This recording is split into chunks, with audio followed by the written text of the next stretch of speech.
제 22장.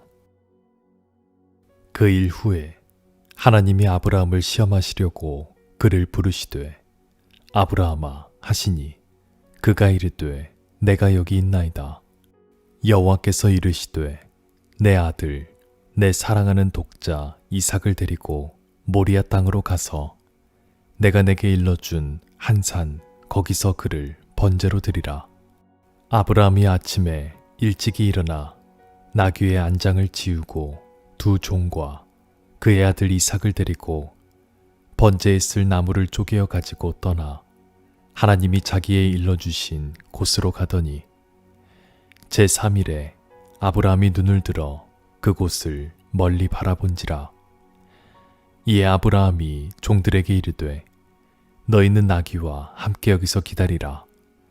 내가 아이와 함께 저기 가서 예배하고 우리가 너희에게로 돌아오리라 하고 아브라함이 이에 번제나무를 가져다가 그의 아들 이삭에게 지우고 자기는 불과 칼을 손에 들고 두 사람이 동행하더니 이삭이 그 아버지 아브라함에게 말하여 이르되 내 아버지여 하니 그가 이르되 내 아들아 내가 여기 있노라.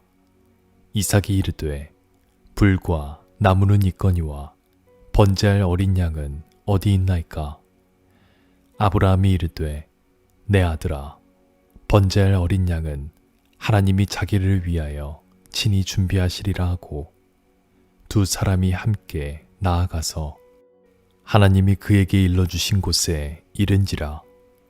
이에 아브라함이 그곳에 제단을 쌓고 나무를 벌려놓고 그의 아들 이삭을 결박하여 제단 나무 위에 놓고 손을 내밀어 칼을 잡고 그 아들을 잡으려 하니 여호와의 사자가 하늘에서부터 그를 불러 이르시되 아브라함아 아브라함아 하시는지라.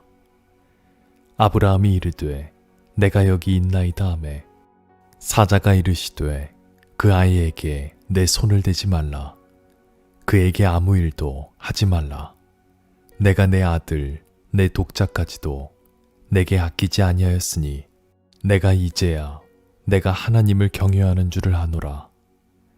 아브라함이 눈을 들어 살펴본즉 한 순양이 뒤에 있는데 뿔이 수풀에 걸려 있는지라.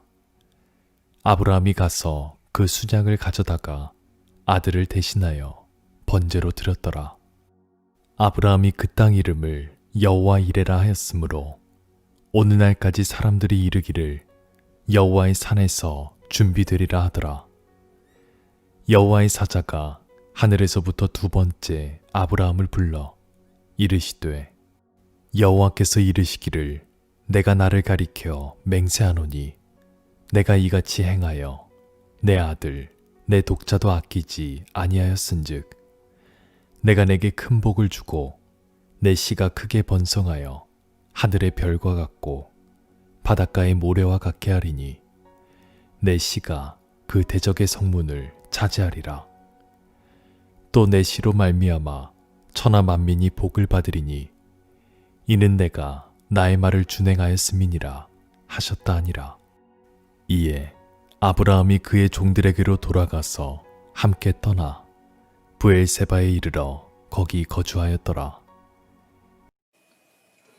안녕하십니까? 박세종 목사입니다. 2021년 1월 13일 수요 예배 시간입니다. 오늘은 성경에 대한 인물 연구 두 번째 시간으로 아브라함에 대하여 우리가 함께 살펴보도록 하겠습니다. 앞서 여러분들이 보신 대로 오늘 본문 말씀은 창세기 22장 1절에서 19절까지 있는 내용입니다. 이 내용은 아브라함이 이삭을 데리고 모리아 산으로 올라가서 아들을 하나님께 바치는 장면입니다. 이 본문을 정한 이유는 아브라함의 일생에 있어서 여러 가지 많은 내용들이 있겠지만 오늘 본문은 아마 아브라함의 일생에 있어서 가장 절정기, 어떤 클라이막스에 대한 내용이 아닌가 생각하여 오늘 본문을 선택하였습니다. 아브라함의 일생에 있어서 여러 가지 위기와 고비가 상당히 있었지만 오늘 본문은 그에게 있어서 가장 큰 또 위기에 맞닥뜨리게 된 내용입니다. 아브라함이 하나님의 명령으로 본토 친척 아비의 집을 떠난 지 앞서 말씀드린 대로 여러 가지 고비를 겪게 됩니다. 예를 들면 기근도 만났고요. 신변의 위협도 당하자 자기의 아내를 누이라 속이기도 했고, 또한 조카 롯과의 어떤 영역 다툼으로 서로 헤어지기도 했습니다. 또 이후에 조카 롯이 잡혔다는 소식을 듣고 그를 찾으러 전투에 참가하기도 했었습니다. 이후에 나이가 들어 후사가 없어서 그의 종 엘리에셀이 일 것이라고 한참을 고민했던 아브라함의 그 심경이 창세기 15장에 드러납니다. 하나님은 사라를 통하여 후사를 주시겠다고 약속했지만 그것이 이루어질 기미가 도대체 보이질 않자 아브라함은 그의 아내 사라의 말을 듣고 그의 몸종이었던 하갈을 통해 아들을 얻게 됩니다. 그의 아들 이름이 이스마일입니다. 그것이 나중에 유대민족과 또한 아브라함의 가정에 큰 화를 입게 되는 내용이 성경엔 여지없이 가감없이 기록되어져 있습니다. 하지만 아브라함의 후사는 결국 늙은 사라의 몸에서 나올 것이라는 약속을 받았고, 아브라함은 나이 100세가 되어 사라를 통해 아들 이삭을 낳게 되었습니다. 이 얼마나 길고 기나긴 아브라함의 어떤 큰 여정입니까? 그런데 사실 알고 보면 아브라함이 그의 본토 친척 아비의 집을 떠날 때 그의 나이가 75세였더라 라고 기록한 것을 보면 아마 25년 동안 사이에 아브라함은 이삭을 낳기까지 많은 어떤 여정과 또 삶의 고비가 있었던 것으로 보여집니다. 어떻게 보면 이 이삭을 낳을 때 아브라함에게는 일생일대의 가장 큰 축복을 받았는지도 모릅니다. 왜냐하면 아브라함은 그동안에 후자가 없어서 그 당시 족장사 시기에는 자식을 낳고 자식을 기르는 것은 단지 가정의 기쁨이 아니라 그 족장, 그 부족의 대를 잇는 아주 중요한 어떤 과업 가운데 하나였습니다. 만일 후사가 없다는 말은 그 족장의 어떤 시기에 아브라함의 대가 끊어지는 그런 어떤 위기에 놓여져 있는 것입니다. 그런데도 불구하고 하나님께서는 아브라함을 향하여 내가 내게 큰 민족을 이루게 하고 하늘의 별과 같이 바다의 모래와 같이 많은 민족을 너를 통하여 이루게 할 것이라 라고 이렇게 말씀해 주셨던 겁니다. 자, 그러나 아브라함에게는 그 후자가 나타나지 않았습니다. 몇 년 동안, 25년 동안 그 약속은 참으로 길고 긴 시간이었음을 우리는 알 수 있습니다. 아브라함이 드디어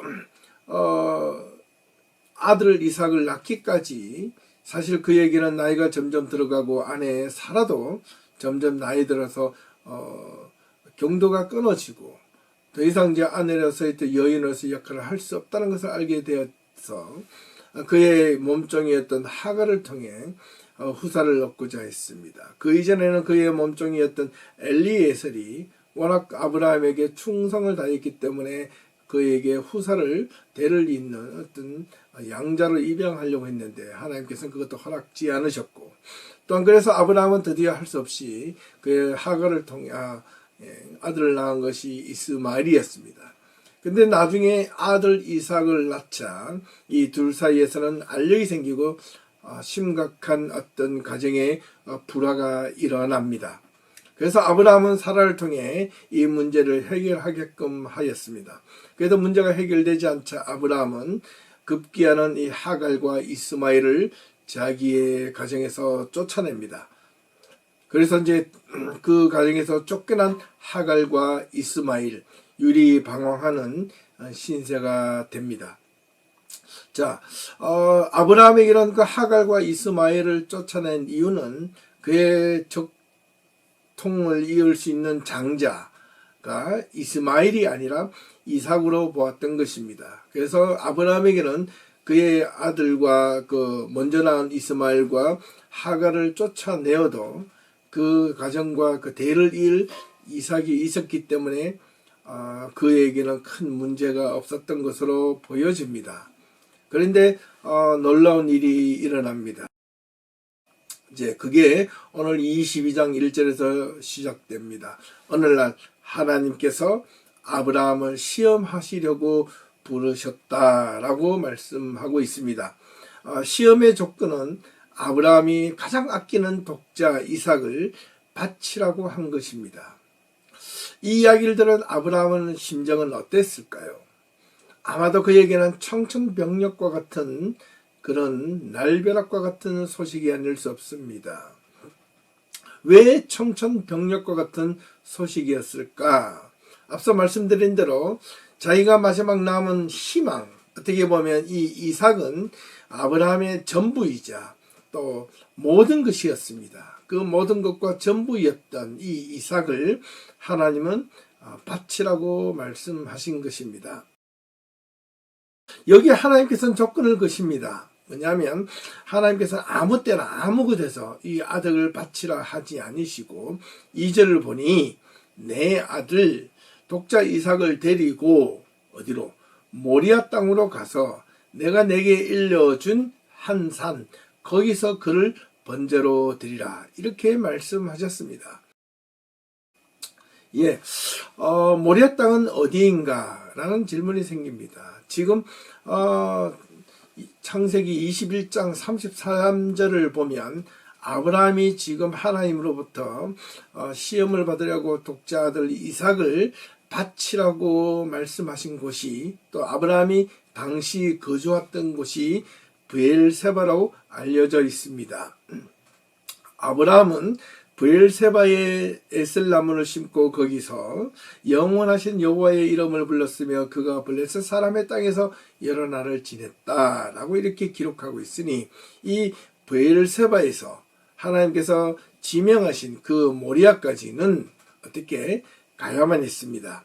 3절을 보니 그 길이 며칠 걸렸다고요?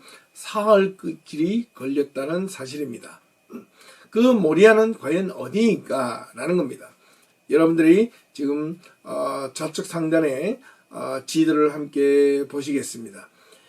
모리아 땅은 바로 다름 아닌 예루살렘 근처에 있었습니다.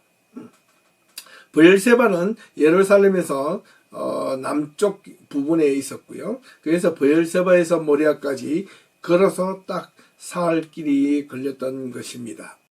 아브라함이 하나님의 명령을 받은 이튿날 아침 일찍 나귀의 안장을 지우고 두 종과 그의 아들 이삭을 데리고 번제에 쓸 나무를 쪼개 가지고 떠나 하나님이 자기에게 일러주신 곳으로 갔다고 성경은 기록하고 있습니다.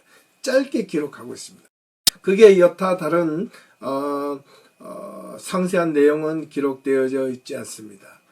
이 본문의 내용을 잠시 보면 아브라함은 아들 이삭에게 네가 하나님께 바쳐질 제물이라는 것을 알려주고 있지 않습니다.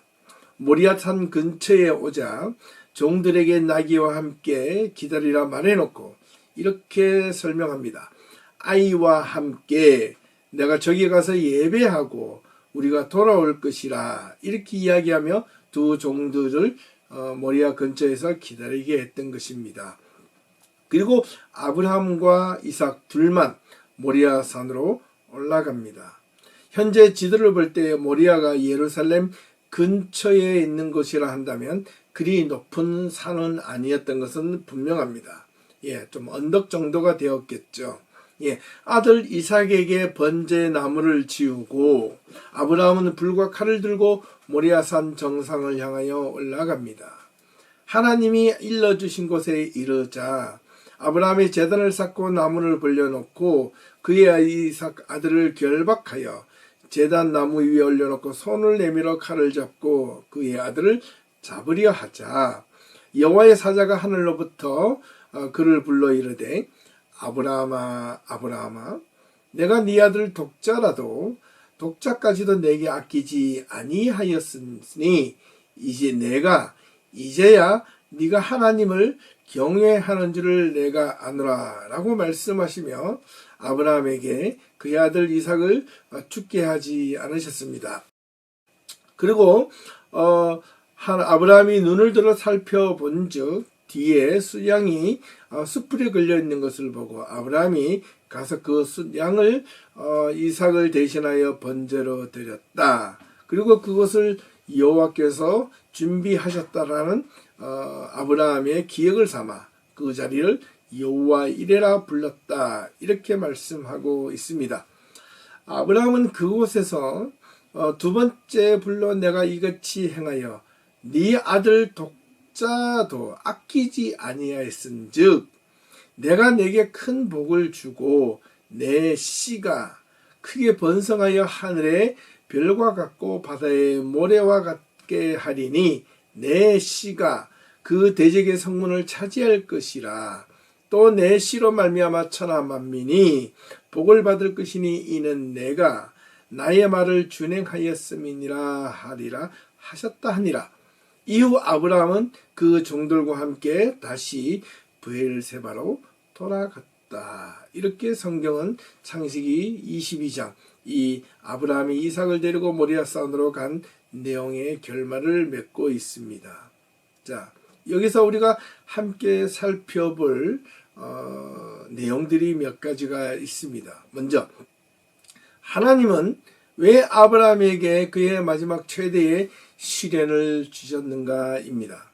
그의 아들 이삭을 바치라 했던 것은 어떤 의미일까라는 겁니다. 성서 안에 나타나는 인신제사의 대표적인 예가 바로 창세기 22장 오늘 본문인데요. 고대 근동 지방에 있어서 이런 어떤 인신제사법은 아주 흔하게 있었던 것으로 알려져 있습니다. 본문 내용은 아브라함의 믿음을 시험하기 위하여 그의 독자 아들 이삭을 제물로 바치라고 하나님은 말씀하셨습니다. 예. 그런데 하나님은 그에 대해서 어떻게 반응을 했는가입니다. 저와 여러분들이 이 아브라함의 믿음이 참으로 대단했다. 여기에만 포커스를 맞추어져 있는데 실제로 우리가 아브라함의 그 인간 아브라함의 그 마지막 고뇌를 우리가 한번 상상을 하며 이 본문을 좀 더 집중해 보면 좋겠습니다. 왜? 아브라함은 신이 아니고 우리가 평범한 한 사람이었다는 것을 전제로 했을 때 그의 사랑하는 아들 마지막 독자 이삭을 하나님께 바치라 했을 때 아브라함의 내면 속에는 어떤 심경이 있었을까라는 겁니다. 아브라함의 일생일대의 가장 최고의 갈등과 두려움과 어떤 고민이 있었으면은 아마 틀림이 없었을 겁니다. 아브라함은 정말 어떻게 해야 합니까? 예, 아브라함에게 정말 어떻게 얻은 아들이었는데 이 아쉬움보다는 아들을 바쳐야 한다는 의무감, 하나님께서 명령하셨기 때문에 그 명령에 순종해야만 하는 그 순간 이제는 어떻게 해야 합니까? 이러지도 저러지도 못하는 그야말로 진퇴양난에 처해 있습니다. 그러나 아브라함의 마음은 비장이 가득합니다. 이튿날 하나님의 말씀을 시험을 받기 위하여 그 명령을 받은 이튿날 일찍 아브라함은 여지없이 지체하지 않고 나귀 안장을 지우고 불과 땔감을 번제해 드릴 나무를 쪼개 가지고 나귀에 싣고 길을 떠납니다. 며칠 사흘 길을 떠났다고 성경은 기록하고 있습니다. 이 사흘 길이라는 이 기간은 성경에서 아주 의미 있는 시간입니다. 우리가 잘 알다시피 출애굽기에 보면 모세가 바로 왕에게 가서 이스라엘 백성들을 처음에는 어떻게 출애굽을 한다고 말하지 않았습니다. 어떻게? 이들이 하나님께 좀 멀리 떨어져서 사흘 길을 우리가 가게 해서 거기서 하나님께 예배하고 돌아오겠다라고 처음에는 이렇게 이야기했던 겁니다. 그때 바로는 그 사흘길이라는 이야기를 듣고 그렇게 가기를 허락하지 않았던 겁니다. 이 사흘길이라는 이 기간은 고대 근동 지방에 있어서는 한 사람이 도망을 갔을 때 또 그 도망간 자를 추격할 수 있는 기간이 사흘길이었다는 겁니다. 그 사흘길을 넘어서 쫓아가면 그 도망한 사람을 잡을 수 없을 것처럼 그렇게 생각했었습니다. 자, 그렇다면 하나님께서 이 브엘사바에서 모리아까지 사흘길의 말미를 준 것입니다. 아브라함은 그 사흘길을 걸어갔을 때 과연 어떠한 느낌과 마음이 있었을까요? 라는 겁니다. 아브라함에는 일생 최대의 갈등과 고민이 아마 있었지 않았을까? 내가 하나님의 명령을 순종해야 한다는 그 의무감과 또는 자식을 살리고 싶은 인간 부정으로서의 아버지의 마음, 이 둘 사이의 갈등은 그 사흘길 내내 아마 최고조에 달했으면 틀림이 없었을 겁니다. 그러나 아브라함은 어느 길을 선택했습니까? 하나님의 말씀에 대한 순종의 길을 선택했습니다. 아니, 차라리 아브라함이 자기 자신이 하나님 앞에 벌을 받을지언정 아들 이삭을 도망가게 할 수 있는 기간이 사흘길이었는지도 모릅니다. 그러나 하나님은 아브라함에게 이래라 저래라 그 이상 침묵을 하지 아니하십니다. 이런 어떤 개입을 하지 아니하셨다는 것을 우리는 성경을 통해 볼 수 있습니다. 언제까지? 아브라함이 이삭을 모리아산 정상에서 묶어놓고 칼을 들어 그를 내려치기 전까지. 이때 인간 아브라함의 그 고뇌, 갈등은 이루만할 수 없었으면 틀림이 없습니다. 네, 아브라함은 침묵의 연속으로 모리아까지 도달합니다.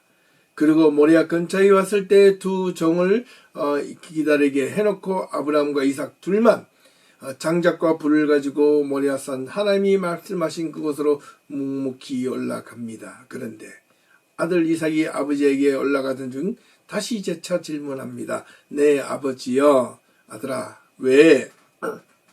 예, 번제했을 불과 나무는 있는데 그런데 번제물은 어디에 있습니까? 이렇게 아브라함에게 아들 이삭이 물었습니다. 그 이야기를 들은 아브라함의 심정은 어떠했을까요? 아마 인간적으로는 정말로 말할 수 없는 가장 큰 슬픔과 비애가 아브라함의 내면 속에 있었지 않았을까라는 생각을 해보게 됩니다. 아브라함은 내면 속에서 마음속에서 아들을 향하여 외치고 있는지도 모릅니다. 번제물은 바로 너야. 네가 번제가 되어야 해. 나는 그 하나님의 명령과 말씀을 어길 수가 없어. 아니, 지금이라도 너를 도망하게 할까? 그러면 네가 정녕 살 수 있을까? 하나님의 눈을 피하여 너는 다시 멀리 도망가서 생명이라도 부지할 수 있지 않을까? 그렇게 해야 되나? 아브라함은 모리아산 정상에 올라갔을 때까지 그야말로 최고의 갈등과 고민의 연속이었음을 우리는 의뢰에 짐작할 수 있습니다. 그런데 아브라함은 이 아들 이삭에게 이렇게 대답합니다. 하나님이 친히 준비하시리라. 이게 준비하시리라, 예비하시리라. 이 말은 히브리어 원문에 보면 완료형으로 되어 있습니다.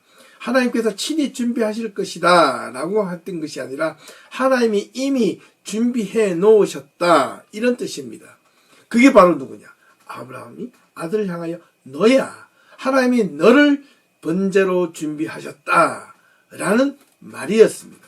아들 이삭은 그 이야기를 듣자 아마 이렇게 생각했을 겁니다. 정상에 올라가면 하나님께서 아마 그 예배해 놓으신 제물이 있었을 거야, 준비해 놓으셨을 거야, 이렇게 생각해 놓은지도 모릅니다. 정상에 올라갔습니다. 그리고 아브라함은 번제를 제단을 만듭니다. 장작을 올려놓습니다. 그리고 갑자기 아들을 부릅니다. 아들 이삭아, 이리 오렴. 그리고 아들을 묶습니다. 그 아들을 묶어서 들어서 번제 위에 올려놨습니다. 그리고 칼을 들어 아들을 죽이려 합니다. 자, 여기까지. 이것까지 한번 상상을 해 보십시오. 아들 이삭이 모리아산으로 올라갔을 때 질문을 했다 했지 않습니까? 번제물은 어디에 있습니까? 근데 성경에는 정상에 올라갔을 때 아들 이삭이 어떤 반항도 하지 않은 것처럼 보여집니다. 이제 근데 우리가 잘 생각해 볼 수 있는 또 유추해 볼 수 있는 상상해 볼 수 있는 그 장면을 바로 거기입니다. 네, 아브라함이 아들 이삭을 결박하여 제단 위에 올려놓으라 했을 때 아들 이삭은 어땠겠습니까? 아버지, 예, 제가 아버지의 제물이었군요. 제가 하나님께 바쳐질 제물이었군요. 저를 손을 묶으십시오. 아버지, 저를 죽이십시오. 이렇게 했을까요? 아니면 여러분 한번 상상을 해보실 수 있기를 바랍니다. 아버지, 왜 이래요? 이게 무슨 일입니까? 제물이 준비해 놓으셨다면서요. 나는 아니지 않습니까? 내가 왜 죽어야 합니까? 나는 아버지의 독자입니다. 내가 아버지의 대를 잇고 후사를 이어야 될 장자입니다. 그런데 왜 나를 죽이려 하십니까? 아브라함이 아들 이삭을 죽이려 했을 때 그 나이를 유추해 보면 대략 청소년기였을 거라고 추측을 합니다. 나이 100살이 넘은 아버지 아브라함과 청소년기에 접어든 이삭이었다면 누가 더 힘이 있었을 거라는 것은 누가 그것을 순수히 제물에 올려질 만큼 이삭이 순종하지 않았더라면 아마 이삭은 마음이 쓰려고 자기가 살고자 했다면 얼마든지 아브라함의 품을 벗어나 도망했을 수도 있었겠다라는 생각을 해보게 됩니다. 그런데 아들 이삭은 그러한 반응이 전혀 보이지 않습니다. 그리고 도리어 아버지에게 순종하고 자기가 죽어야 될 마치 운명이라도 느낀 듯 순순히 순종하며 제단 위에 올려집니다. 그리고 죽음을 감내하고 자기가 희생물이 되고자 합니다. 아버지 아브라함은 칼을 듭니다. 그 아들을 자식을 찔러 죽여야만 그 비애, 그 심정을, 그 가슴 아픔을 안고 아버지 아브라함은 칼을 하늘 높이 올려들고 내려치려 합니다. 이때 아브라함은 어떤 생각이 들었을까요? 자기 자식을 자기가 직접 제물로 바치기 위해서 죽여야만 했던 아버지 아브라함.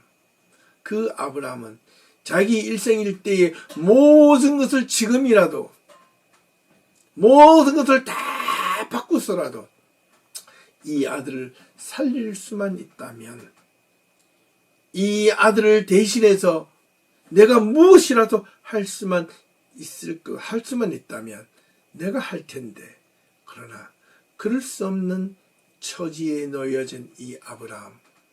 행여 내가 칼을 들어서라도 하나님께서 내가 칼을 들기만 하면 하나님이 아브라함아 이제 됐다 그만 이렇게 생각이나 해주시지 않고 하나님께서 그렇게 해주시지 않을까라는 일만의 희망감, 그런 희망을 가졌더라면 오히려 아브라함은 점점 그 칼을 들어서 아들을 내리치기까지 실망의 실망은, 기대감은, 하나님을 향한 신뢰는 아마 더욱더 떨어졌을 거면은 틀림이 없습니다.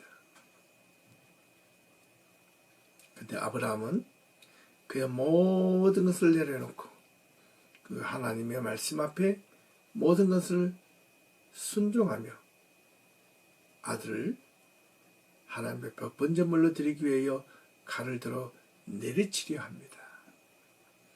정말로 내리치려 했습니다. 눈을 꼭 감고 아들을 죽이려 했던 그 순간, 그 절대절명의 순간 하늘에서 음성이 들려져 옵니다. 아브라함아, 아브라함아. 예. 어떻게 됐습니까? 예. 이때 아브라함이 내가 여기 있나이다 이렇게 대답했습니다. 참 부드럽게 대답을 하는 것 같지요? 저 같으면 이랬을 겁니다. 제가 정말 눈을 감고 진짜 큰맘 먹고 딱 주기로 했을 때 아브라함아 아브라함아 이렇게 했다면 하나님께 억울하듯 원망하듯 이렇게 불렀을 겁니다. 왜요? 왜요? 내 아들을 지금 또 어떻게 하라고요? 이렇게 했었을지도 모릅니다. 하지만 아브라함은 내가 여기 있나이다. 이때 하나님의 사자가 이렇게 말을 합니다. 그 아이에게 내 손을 대지 말라. 그에게 아무 일도 하지 말라. 내가 네 아들 독자까지도 내게 아끼지 아니하였으니 내가 이제야 네가 하나님을 경외하는 줄 아노라. 해답은 마지막 구절 내가 이제야 하나님을 경외하는 줄 아노라. 정확한 표현으로는 내가 이제야 내가 하나님을 경외하는 줄 알았다라는 말입니다. 아브라함 네가 이제야 하나님을 이제서야 경외하고 두려워하는 줄 이제 알았다라는 말이었습니다. 그렇다면 그동안에는 아브라함은 하나님을 두려워할 줄 몰랐다는 말이었습니까? 아닙니다. 우리 인생 자체가 어찌 보면 아브라함 인생에 있어서 가장 최고의 갈등과 고민과 선택이라고 할 수 있는 마지막 선택을 가장 멋지게 마무리 지었던 아브라함이었던 것입니다. 자, 그동안의 아브라함의 여정을 한번 보면 아브라함의 믿음이 있었다고 하지만 여전히 지난주에 설교를 드린 것처럼 실수투성이고 이 허점투성이었다는 것을 우리가 살펴보았는데 그의 인생의 가장 마지막 부분에 있어서 하나님 앞에 내어놓을 수 있었던 것은 자기의 전부를 내어놓았던 겁니다. 이삭 자체가 자기의 처음이자 끝이고 자기의 전부였던 것입니다. 이 아브라함의 선택, 이 아브라함의 믿음은 그렇다면 이 본문에서 어떤 믿음으로 실행을 옮겼을까라는 겁니다. 우리는 살면서 수만 가지의 선택의 연속 앞에 놓여질 수 있습니다. 이때 하나님을 향한 믿음, 하나님의 말씀에 대한 선택과 또한 우리 현실에 대한 문제 앞에 쌓여진 이 현실의 선택, 이 두 가지가 나란히 같이 가면 좋겠지만 이 두 가지가 서로 상충이 되거나 이율배반적일 때 우리는 대부분 어떤 것을 선택할 수 있을 가능성이 많을까? 라는 질문을 오늘 우리에게 던져주고 있습니다. 대부분 일반적인 사람들이라면 바로 아들을 살리고 싶었던 그 마음일 수 있겠지요. 그러나 아브라함의 마지막 선택은 자기 아들을 살리고 싶었던 것이 아니라 자기 아들을 죽여야만 아들을 살릴 수 있다는 그 하나님의 말씀을 순종해야만 아들을 살릴 수 있다는 것을 아브라함은 깨달았다는 겁니다. 하나님의 말씀에 순종해야지만 아들을 살릴 수 있다는 것 자체가 내가 하나님의 말씀에 순종하면 아들을 살려주시겠다는 희망이 아니었습니다. 내가 아들을 도망가게 하여도 이 아들은 죽을 아들이었다는 겁니다. 하나님께서 명령하신 그 명령과 말씀에 내가 살아간 내 삶의 전부를 바꿔도 아깝지 않을 이 아들을 살리고 싶은 인간적인 마음이 있었음에도 불구하고 그것을 선택할 수 있는 수만 가지 이유와 변명을 댈 수 있었음에도 불구하고 하나님의 말씀에 순종했더니 그것을 포기했더니 도리어 아들을 살릴 수 있었다라는 아브라함의 그 선택이 나중에 돌아보니 이것이 내 아들을 살릴 수 있었던 방법이었다는 것을 아브라함이 깨닫게 된 것입니다. 사랑하는 성도 여러분, 우리는 신앙생활을 통하여 종종 이런 생각을 할지도 모릅니다. 세상을 살면서 신앙이 때로는 뭐가 크게 도움이 될 수 있을까? 또 리얼 세상을 살아가는 데 있어서 신앙생활이 우리의 삶에 걸림돌이 되는 경우가 때로는 많을 것이라고 생각할지도 모릅니다. 근데 사실 이 본문을 놓고 생각해 볼 때 결코 그렇지만은 않습니다.